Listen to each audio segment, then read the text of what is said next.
अस्सलाम वालेकुम। कैसे हैं आप सब लोग। तो देखिए ये मटन है और ये है बोनलेस। तो वो मटन को बोनलेस लेना है पूरा, अगर आप अच्छा नहीं रहेगा तो भी चलेगा। और ये है चने की दाल। फिर मैंने ली हूँ बटाटे, कांदा ऑलरेडी चला गया है जो मैंने काट के रखा है। और ये है चावल। राइस मैंने ना कोलम, जो वाड़ा कोलम बोलते हैं ना वो लिए। ये गुड़ है और इमली का पानी मैंने कर लिया है मिक्सी में और फिर गुड़ डाला है उसमें। ये है कांदा और ये मटन है और थोड़ा चर्बी वाला भी साथ में आ गया, क्योंकि मटन के साथ चर्बी होती है तो हम कुछ नहीं कर सकते। और देखिए इमली के पानी के अंदर मैंने ये गुड़ पिघलाने के लिए रखा है। जब ये पिघल जाएगा ना तो मैं 5 मिनट के लिए इसको सिर्फ पकाऊंगी गैस पे, बस इतना ही करूँगी। और ये चटनी और ये चने की दाल है जो बहुत टेस्टी लज़ेदार बनती है। आज मैं बनाने जा रही हूँ यखनी पुलाव। तो यखनी पुलाव की रेसिपी कुकर में झटपट और मेरे तरीके से ज़रूर बना के खाइए और बहुत टेस्टी और मज़ेदार बनती है। और इतनी टेस्टी बनती है, अगर आपकी क्वांटिटी हर चीज़ में सही है तो बहुत ही टेस्टी मज़ेदार बनेगी। तो चावल मैं धो के रख दूंगी सब रेसिपी बनाने के पहले। तो कुकर हमने गरम कर लिया है। तो देखिए हमेशा ना कुकर है ना बड़े साइज़ का लीजिए।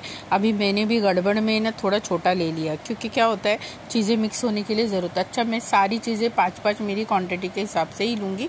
हम ज़्यादा तीखा नहीं खाते, जैसे लवंग, काली मिर्च, दालचीनी, इलायची, ये सारी चीज़ें मैंने 5-5 क्वांटिटी में ले ली हूँ इस तरीके से। तो आप भी ले लीजिए आपके क्वांटिटी के हिसाब से। अगर आप गरम मसाला ज़्यादा खाते तो आप ज़्यादा क्वांटिटी लीजिए। तेज़ पत्ता भी मैंने डाल दिया है।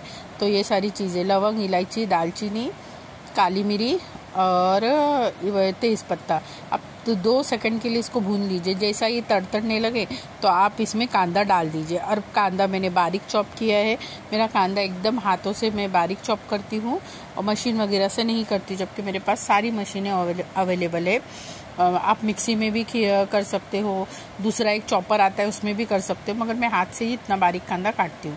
तो देखिए इस तरीके से एकदम बारीक कांदा काट लीजिए और उसको जितना चाहिए आपको उतना डाल दीजिए। जैसे कि मैंने 4 से 5 कांदे अच्छे खासे ली हूँ, बड़े बड़े। तो इतना ही कांदा लगेगा अगर आपको यखनी बनानी है। जितना ज़्यादा लोगे उतना अखनी पुलाव बहुत टेस्टी और मज़ेदार बनेगा। तो वो आपके ऊपर है, आप कितनी क्वांटिटी में सारी चीज़ें लोगे।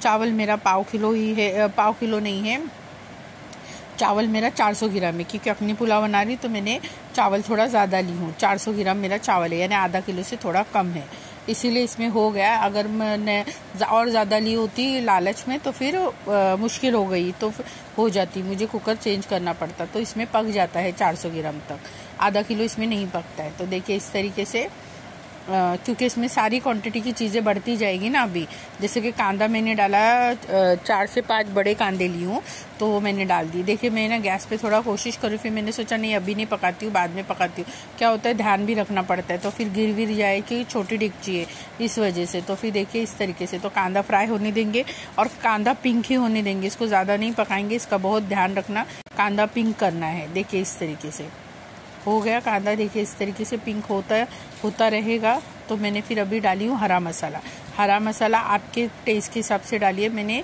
2 से 2.5 और भी मैं अगर लगेगा तो मैं डालूंगी, तो आपके हिसाब से डालिए। और मैंने 3 चम्मच मैंने हरा मसाला डाला है और मैं डालने वाली हूँ। उसके बाद में नमक मैंने 1.5 चम्मच डाला है, हल्दी मैंने आधा चम्मच डाली हूँ, गरम मसाला आधा चम्मच डाली हूँ, कश्मीरी पाउडर आधा चम्मच, लाल तीखा आधा चम्मच और धनिया पाउडर 4 से 5 चम्मच। उसके बाद में मैं मटन डालूंगी। देख सकते हैं आप, इस तरीके से ही मैंने सारी चीज़ें डाली हूँ। और मटन डालने के बाद इसको 5 सेकंड के लिए पकने दीजिए। अच्छा, मेरा पूरा मटन बोनलेस है और मीडियम साइज़ के मैंने पीस की हूँ, बड़े भी नहीं की हूँ, छोटे भी नहीं की हूँ, मीडियम साइज़ के पीस की हूँ। रीज़न क्या है मालूम है कि ये पकना चाहिए। और ये है मटन मेरा, समझिए वो भी 400-500 मतलब आस-पास ही है, आधा किलो के ऊपर है। आधा किलो नहीं, आधा किलो के ऊपर ही मटन है मेरा, क्योंकि क्या होता है बोनलेस में वज़न का हिसाब अलग होता है। तो देखिए इस तरीके से, और मैंने इसको थोड़ा पकने दिया। जब तक आपका मटन थोड़ा मसाला नहीं पकड़ेगा तब तक हम पानी डाल के कुकर में नहीं रख सकते।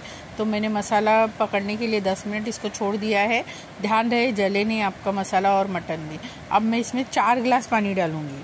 तो ये 2 हो गए और 2 गिलास में पानी डालूंगी, क्योंकि हमको बाद में पानी नहीं डालना है। इसका ध्यान रखना, कभी भी अगर आपको यखनी पुलाव कुकर में बनाना है तो आप पहले ही पानी डाल दीजिए, बाद में पानी आपको नहीं डालना है, नहीं तो आपका टेस्ट ख़राब हो जाएगा चीज़ों का।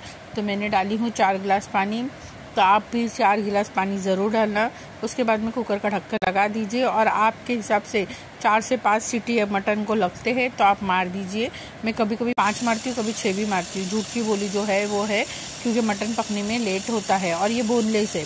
जितना पकेगा, अच्छा पकेगा, उतना मज़ा आएगा खाने में। तो देखिए इस तरीके से, ये पकना बहुत ज़रूरी होता है। तो घुल गया है, तो मैं दिखा रही हूँ आपको, क्योंकि ये याद रहना ज़रूरी है। अखनी पुलाव में ये बहुत काम देता है।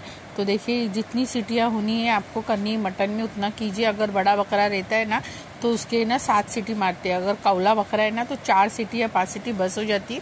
उससे ज़्यादा हम मटन को नहीं मार सकते, नहीं तो अपना मटन गल जाएगा। क्योंकि हमको साबुत मटन यानी आखा खाने के लिए पीस चाहिए होता है। तो मैंने ये सारी चीज़ें पका के निकाल दी हूँ फटाफट। देखिए अब मेरा मटन पक चुका है। ये मटन अखनी है, याद रखिए, मटन अखनी कुकर में, प्रेशर कुकर में। अब मैंने डाली बटाटे। आपकी जितनी ज़रूरत है उतनी बटाटे डाल दीजिए। जैसे कि मैंने 4 बटाटे मीडियम साइज़ के काट के डाली। उसके बाद में मैंने डाली हूँ चने की दाल। तो ये चने की दाल ही यखनी पुलाव होता है। तो याद रखना चने की दाल जो चीज़ में है, क्योंकि एक तो गोश्त का रस्सा आएगा, उसके बाद में आपको चने की दाल का टेस्ट आएगा, उसके बाद में बटाटों का टेस्ट, मतलब हर चीज़ का टेस्ट अलग अलग आएगा। मसाले हमने कम डाले हैं और हरा मसाला हमने ज़्यादा डाला है। याद रखना हरा मसाले का काम है, हरा मसाला ज़्यादा डाले, क्योंकि कलर भले अभी आपको रेड है मगर ये पकने के बाद वाइट ही दिखेगा अखनी पुलाव। तो इसका बहुत ध्यान रखना, क्योंकि क्वांटिटी के हिसाब से आपका काम होने वाला है। तो देखिए मेरा कुकर भर चुका है, तो इसका ध्यान रखना। कभी भी आप बड़ा कुकर लेना, मेरे पास है 5 लीटर का, मगर मैंने सोचा कम चावल का बनाऊंगी। मगर क्या होता है, लालच हो जाती है, इंसान चावल ज़्यादा ले लेता है, मटन भी ज़्यादा ले लेता है, तो फिर क्या होता है चीज़ें रह नहीं जाती। अब मैंने बटाटे डाली, चने की दाल डाली, चावल डाले और ये डाला कोतमीर और ज़ीरा डाल दिया। तो इसका बहुत ध्यान रखना, चीज़ें भूलना नहीं। ज़ीरा हम अभी इसके लिए डालेंगे क्योंकि हमको जलाना नहीं था। ज़ीरा चावल में पकना चाहिए, इसके लिए मैंने चावल में डाला। अब सारी चीज़ें मैंने डाल दी हूँ और मिक्स कर दिया है। अब इसकी 3 ही सीटी मारूंगी। इसका बहुत ख्याल रखना, जब हम ये सारी चीज़ें डालते हैं तो उसके बाद में कुछ नहीं डालना है। 3 सीटी से आपको गैस उतरा देना है। देखिए इस तरीके से आपका जो भी रहेगा पक के आएगा।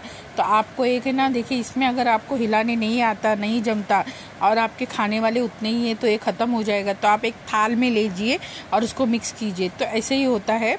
मैं आपको फिर नेक्स्ट टाइम कभी बताऊंगी। और फिर मिक्स करने के बाद फिर इस तरीके से आप प्लेटों में निकाल दीजिए। देखिए वाइट हो गए ना, तो ये है कमाल वाइट या अखनी पुलाव का। अब चटनी लेके खाइए पुलाव के साथ, आपको देखिए मज़ेदार टेस्टी लगेगी। गरम गरम कभी चटनी में कांदा नहीं डालना, ठंडी होने के बाद कांदा डालना। देखिए अखनी पुलाव इतना टेस्टी मज़ेदार लगता है। लाइक कीजिए, शेयर कीजिए, सब्सक्राइब कीजिए। फिर मिलूंगी नई रेसिपी के साथ, बार बार नए रेसिपी के साथ। Thank you, bye bye.